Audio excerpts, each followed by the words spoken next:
প্রিয় এলাকাবাসী, সবাইকে জানাই সালাম ও আসসালামু আলাইকুম। ফুটবল খেলা একটি ঐতিহ্যবাহী খেলা। যদি এই খেলাটা অনেকটাই বিলুপ্তির পথে ছিল, কিন্তু এখন আমাদের বর্তমানে এই খেলাটা এখন সারা বাংলাদেশে ব্যাপক সাড়া জাগিয়েছে এবং খেলাটা হচ্ছে অন্তত। আমি যে কথা বলতে যাচ্ছি, যুব সমাজ খেলাধুলার মধ্যে থাকলে অনেক ভালো থাকে। খেলাধুলা একটা বিনোদনের জায়গা, কি পড়াশোনার পাশাপাশি খেলাধুলার দরকার। খেলাধুলা ভালো করলে শরীর ভালো থাকে, মন ভালো থাকে, পড়াশোনা ভালো হয়।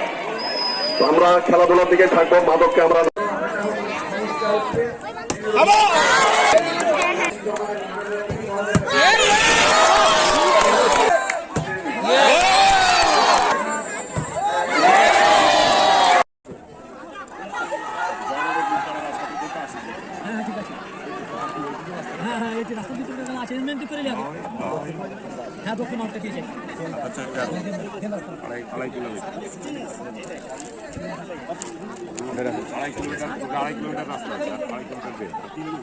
ঠিক আছে।